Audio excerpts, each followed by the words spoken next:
Êxodo 37, versículo 17. Amém?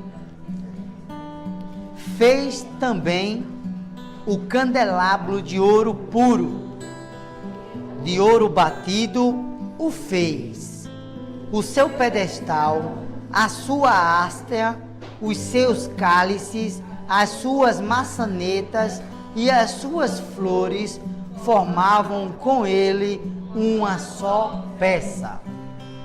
Para que fique bem fixo em nós essa passagem do candelabro. Nós já falamos aqui um pouco sobre esse candelabro. O candelabro, irmãos, como a Bíblia acabou de falar aqui, ele foi feito de ouro puro, ouro batido, ouro maciço. O impressionante desse candelabro é que ele não é dividido. Então foi pego uma peça de ouro e foi batendo e foi fazendo as suas hastes, sem quebrar nenhuma peça. Você imagina o trabalho, Edson. Batendo, e ele foi se moldando até formar esse candelabro. Esse candelabro, ele representa a unidade da igreja, a unidade do povo de Deus. É algo que não pode ser batido, não pode ser quebrado. Então esse é o candelabro. Então nós servimos a um Deus que temos ele como o Espírito, como Jesus Cristo e como Deus. Mesmo falando esses três, mas nós não servimos a três deuses. Vocês podem de repente encontrar alguém que pode querer colocar na sua cabeça de que há esses três deuses, mas na verdade não existe três deuses. É um único Deus, um só Deus. É um só Deus. Esse Deus, ele é o Pai, ele é o Filho e ele é o Espírito. Aí eu queria ler com você lá em 1 Timóteo, capítulo 6, versículo 16. Diz assim, ó: o único que possui imortalidade, que habita em luz inacessível, a quem homem algum jamais viu, nem é capaz de ver. A ele é honra, poder eterno. Amém. Então, o apóstolo Paulo escreveu a Timóteo, ele escreve o seguinte, que ele é único e que ele possui imortalidade. Imortalidade. Então ele é único. Capítulo 2 de 1 Timóteo, capítulo 2, versículo 6. Capítulo 2, versículo 6. 2 de 1 Timóteo, é o mesmo livro de Timóteo, capítulo 2, versículo 6. O qual a si mesmo se deu em resgate por todos, testemunho que se deve prestar em tempos oportunos. 1 Timóteo capítulo 2, versículo 6, diz que esse Deus, esse único Deus que tem a imortalidade, ele se deu em resgate do homem. Então, esses dois versículos que nós acabamos de ler, esses dois livros, de Êxodo e Timóteo, irmãos, mostra que esse nosso Deus, ele é único. E esse nosso Deus, ele é o Pai de misericórdia. 2 Coríntios, capítulo 1, versículo 3. Ele diz assim, ó: bendito seja o Deus e Pai de nosso Senhor Jesus Cristo, o Pai de misericórdia e Deus de toda consolação. Primeiro, irmãos, o que é misericórdia? A misericórdia, ela é a bondade, é o amor de Deus. Então, quando se fala de misericórdia, eu tenho misericórdia, eu falo de amor, eu falo de bondade. Então, Deus, ele, aqui em 2 Coríntios, diz que ele é o Pai de misericórdia, o Pai de misericórdia. E ele também é o Deus de toda consolação. De toda consolação. a questão da misericórdia, irmãos, a questão da bondade, a questão do amor, é algo que, apesar de falarmos muito de amor, de amar, nós não conseguimos na hora praticar. E é justamente isso que Deus vem mostrando, vem estar nos expondo. Na verdade não, irmão, não é nos expondo, é nos iluminando. Essa é a palavra. O Senhor vem estar nos iluminando, mostrando quem de fato nós somos. Se nós vermos quem somos, ganhamos luz. E aí a gente começa a ver as coisas com outros olhos. E aí eu queria ler com você Mateus 18, versículo 23. Por isso o reino dos céus é semelhante a um rei que resolveu ajustar contas com os seus servos. E passando a fazê-lo, trouxeram-lhe um que lhe devia 10.000 talentos. Devia quanto? 10.000 talentos. Não tendo ele, porém, com que pagar, ordenou o Senhor que fosse vendido ele, a mulher, os filhos e tudo quanto possuía, e que a dívida fosse paga. Então o servo, prostrando-se, reverente, rogou: sê paciente comigo, e tudo te pagarei. Então, segura aqui um ponto, irmãos. Então, até o versículo 26, nós vemos aqui uma cobrança de um valor, de uma dívida, que por sinal não era pequena. Essa dívida não era pequena. E esse servo aqui, ele rogou ao senhor dele: sê paciente comigo, eu vou te pagar.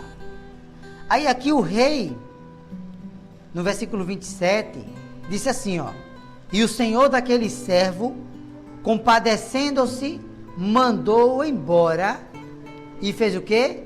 E perdoou-lhe a dívida. Então ele alcançou o que aqui, irmãos? Ele alcançou aqui misericórdia. Ele rogou paciência, ele rogou misericórdia, e o seu Senhor o deu misericórdia. Foi misericordioso com ele. Disse: pode ir embora. Pode ir. Não deve mais nada aqui, está tudo pago. Está tudo pago. Isso acontece conosco, irmãos. Na verdade, isso aconteceu conosco. Nós éramos devedores, tinha uma dívida impagável, um valor sem limite, e Deus pagou. Pagou. Mas o interessante nessa história aqui, irmãos, é que no versículo 28 ele saiu. E diz assim, ó: saindo, porém, aquele servo encontrou um dos seus conservos, que lhe devia 100 denários. Igualzinho o outro, né? Não. O outro devia 10.000 denários. Tá bom? E agarrando, o sufocava, dizendo: paga-me o que me deves. Aí então o seu conservo, caindo-lhe aos pés, lhe implorava: sê paciente comigo e te pagarei. Você percebe que o versículo 29, o mesmo rogo que o conservo fez a ele, foi o que ele fez no versículo 27. Não é isso? 26, no versículo 26. Ele, entretanto, não quis, antes, indo, lançou na prisão, até que saldasse a dívida. Aí, irmãos, no versículo 31, vendo os seus companheiros o que se havia passado, entristeceram-se muito e foram relatar ao seu senhor tudo o que acontecera. Então o seu senhor, chamando-lhe, lhe disse: servo malvado, perdoei-te aquela dívida toda, porque me suplicaste.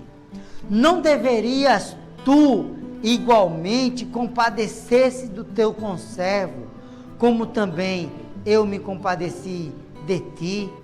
E indignando-se, o seu senhor o entregou aos verdugos até que lhe pagasse toda a dívida. Assim também o meu Pai Celeste vos fará, se do íntimo não perdoardes cada um o seu irmão, a seu irmão. No versículo 34 diz que ele foi entregue aos verdugos, irmãos. Esses verdugos aqui eram pessoas que tinham a função de castigar as pessoas.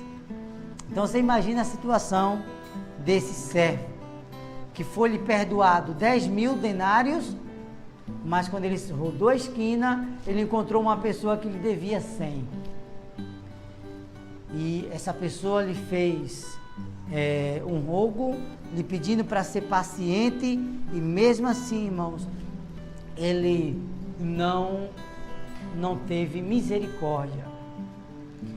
Isso, irmãos, mostra para nós o seguinte, que são pessoas que não têm sensibilidade, não conseguem se colocar na condição das pessoas e desconhecem o versículo de Romanos capítulo 3, versículo 23. E ele diz assim, pois todos pecaram e carecem da glória de Deus. Irmãos, o fato de nós termos misericórdia das pessoas, misericórdia pela sua condição e até misericórdia pelos seus erros. Quando se tem essa misericórdia, é o sinal de você ter bondade. Quando eu reconheço que eu devo ter misericórdia, irmãos, eu estou reconhecendo que todos pecaram. E esse todos pecaram, eu estou incluído nesse meio. Todos pecaram e todos carecem da glória de Deus, da presença do Senhor. Então nós não podemos, irmãos, nos apegarmos ao sentimento de julgar, de criticar, de condenar as pessoas. Nós precisamos aprender a ser mais misericordioso com as pessoas. No livro de Lamentação, no capítulo 3, eu vou ler para os irmãos aqui no Alimento Diário, ele diz assim, que as misericórdias do Senhor são a causa de não sermos consumidos, irmãos. As misericórdias, o que é que esse versículo de Lamentação fala para nós, irmãos? É que nós cometemos tantos vacilos, somos tão falhos, irmãos, que se não fosse essas misericórdias do Senhor, nós seríamos consumidos. Mas essas misericórdias que o Senhor fala aqui, essa bondade dele, ela é a causa de nós não sermos consumidos, porque as suas misericórdias não têm fim. Então, até a volta do Senhor, irmãos, nós somos alvo dessa misericórdia do Senhor. Porque a natureza pecaminosa está em nós, irmãos. A natureza pecaminosa está em nós. Agora, o que é que o Senhor quer de nós, irmãos? O Senhor quer que a sua humanidade cresça em nós. A humanidade de Cristo crescendo em nós. Como a misericórdia é uma qualidade do próprio Deus, o velho homem, ou seja, o homem sem a vida de Deus, não tem essas misericórdias, irmãos. O homem sem a vida de Deus, ele não tem misericórdia de ninguém. A gente viu aqui no relato de Mateus 18, que o homem foi perdoado 10.000 denários, mas na esquina, o camarada lhe devia 100. Mas ele não teve misericórdia. Nós somos assim. Nós temos essa insensibilidade. Por isso que a vida de Deus precisa crescer em nós. O texto continua. Em geral, ele é muito severo e rígido com os outros. Quer aplicar a justiça com o próximo, mas consigo é sempre longânimo e tolerante. Então, irmãos, muitas vezes nós nos encontramos nessa condição. O que foi que ele fez? Ele fez isso. Então, madeira nele. Tem que ser crucificado. Tem que ser apedrejado. Mas quando se trata de mim, aí, não, peraí, agora quem é a pessoa sou eu. Aí agora, irmãos, por favor, né? Quem não erra, aí eu trago para mim. Então, irmãos, o Senhor, Ele é um Deus de terna misericórdia. E o que é essa terna misericórdia, irmãos? É algo que é tirado das entranhas do Senhor. As entranhas de Deus veio a sua misericórdia para nos alcançar, para alcançar o homem. Se não fosse essa grande misericórdia, esse sentimento íntimo, nós não teríamos sido alcançados. Porque a nossa condição era uma condição horrível, uma condição lamentável era a nossa condição. Mas mesmo assim, irmãos, o Senhor, Ele alcançou o homem, salvou o homem, para que a vida dele cresça no homem e o homem possa ser mais tolerante com o seu próximo, ser misericordioso com o seu próximo. Esse é o sentimento de Deus. Aí tem uma pergunta aqui, irmãos, que diz assim, ó: Deus é muito misericordioso, mas e você? Qual o tamanho dessa misericórdia? O quanto você é misericordioso? Irmãos, para sermos misericordiosos tem alguns requisitos. E um deles é se humilhar, é servir, é se esvaziar.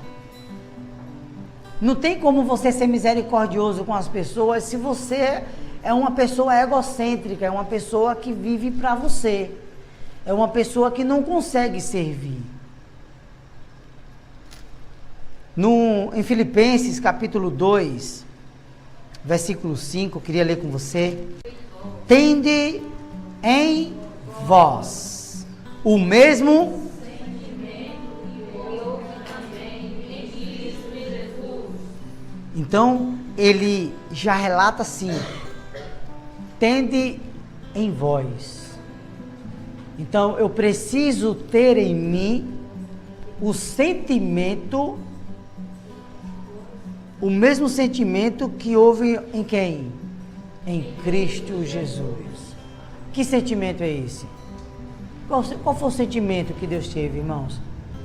O sentimento de Cristo. Sabe, irmãos, um sentimento de perdão, de se entregar, de se humilhar, de servir. Quando nós olhamos para esse sentimento, irmãos, esse sentimento do Senhor, é um sentimento de puro amor que o Senhor teve.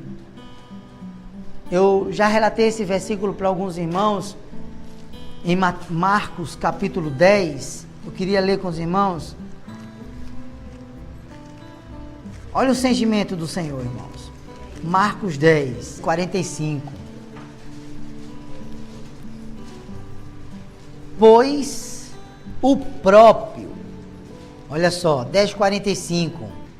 Pois o próprio Filho do Homem não veio para ser servido, mas para servir e dar a sua vida em resgate por muitos. Esse sentimento, irmãos, esse sentimento de Cristo Jesus que o apóstolo Paulo relatou aos Filipenses, que o homem precisa ter, é um sentimento de se humilhar, de servir e dar a vida por muitos.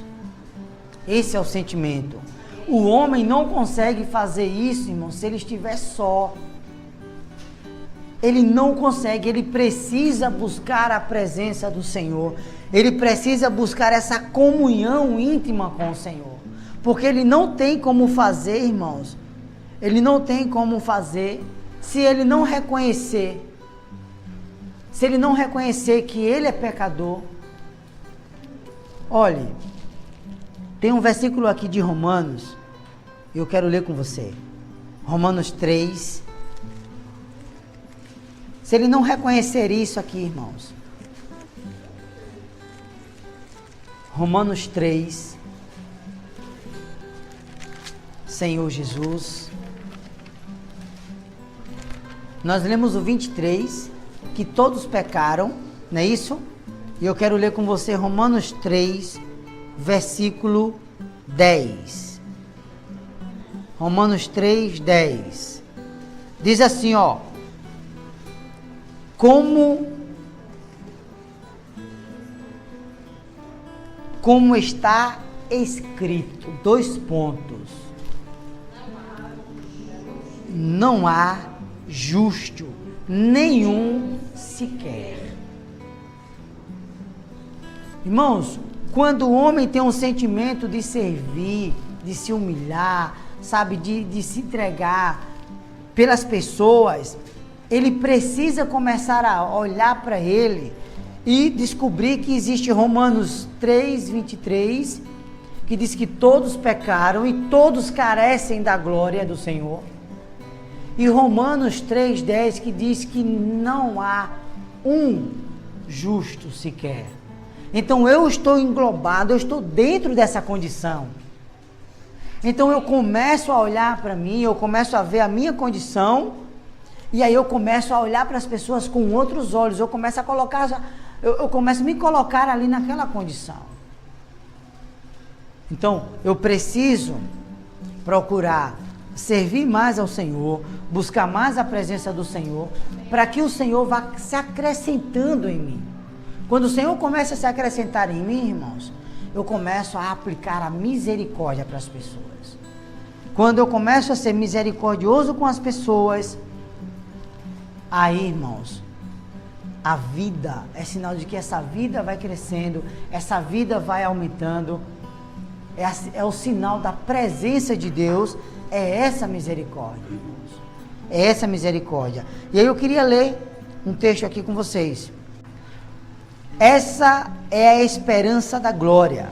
O homem sozinho não é capaz de se reformar, mas a vida de Deus dentro dele é capaz de operar todo tipo de transformação. Irmãos, como que eu consigo aplicar misericórdia? Como é que eu consigo aplicar misericórdia, irmãos? É quando a vida de Deus entra dentro do homem. Sem essa vida não tem misericórdia. Sem a vida de Deus não existe misericórdia.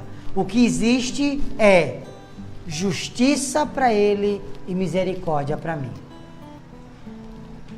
Quem tem coragem de dizer assim, justiça para mim e misericórdia para o meu irmão? É o que mais fazemos, é justiça e misericórdia. Se nós invertermos o quadro, é misericórdia e justiça.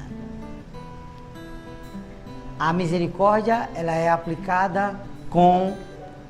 A misericórdia, ela é um sentimento que vem do interno, interior. Vem das entranhas.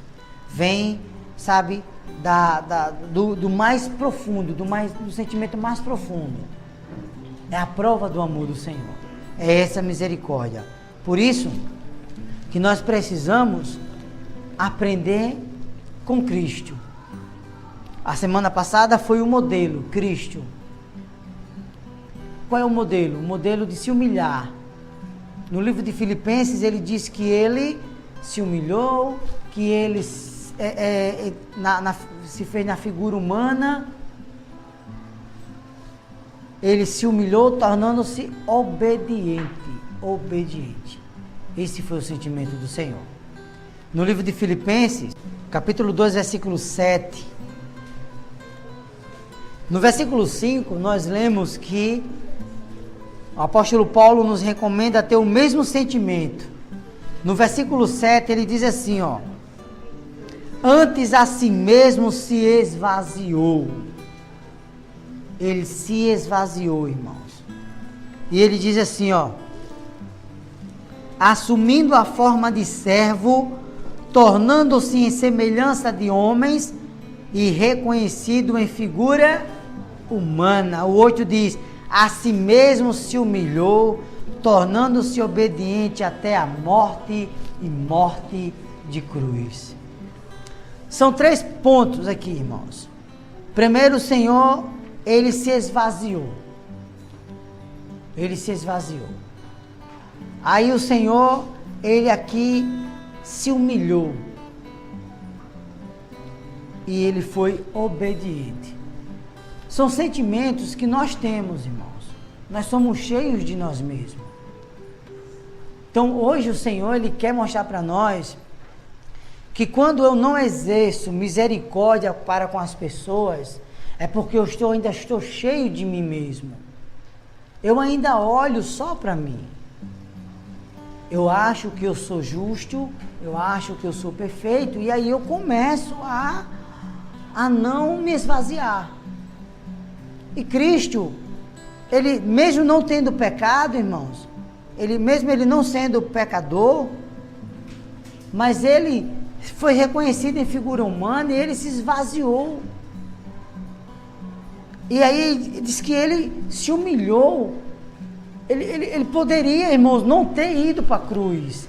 Ele poderia não ter passado por aquilo que ele passou. Mas ele decidiu, irmãos. Ele decidiu fazer aquilo sendo obediente, mas obediente a quem?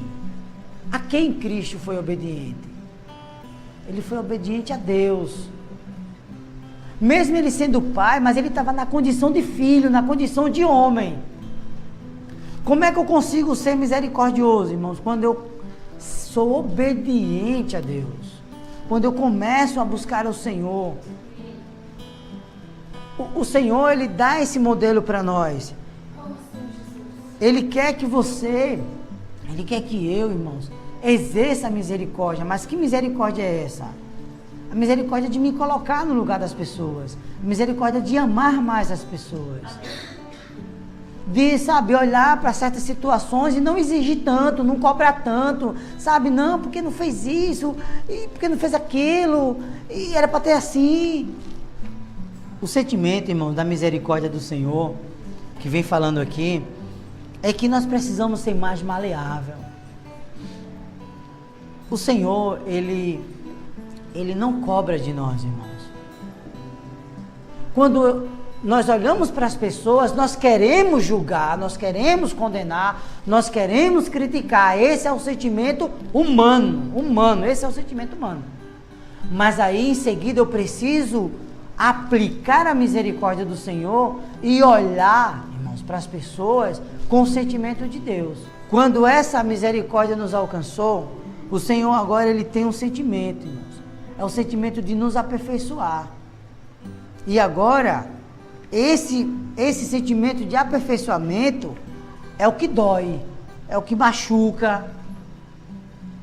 Por isso que o apóstolo Pedro, aqui nas cartas, eu queria ler com você, 1 Pedro, diz assim, ó, 1 Pedro 4,12 diz: Amados, não estranheis o fogo ardente que surge no meio de vós, destinados a provar-vos, como se alguma coisa extraordinária vos estivesse acontecendo. Então esse versículo mostra, irmãos, que existe um fogo. Esse fogo no meio é dentro de nós. É dentro, esse fogo é dentro. Para queimar o quê? Queimar as impurezas. Queimar aquilo que não agrada ao Senhor, aquilo que ainda é do homem natural. Lembrando que esse sentimento, esse fogo, ele é um aperfeiçoamento para nós. Ele é um aperfeiçoamento para nós. Por quê? Porque é através dos sofrimentos que nós somos aperfeiçoados. E aí, irmãos, quando nós estranhamos esse fogo, é porque nós ainda não nos esvaziamos, nós ainda não nos humilhamos e nós ainda somos desobedientes.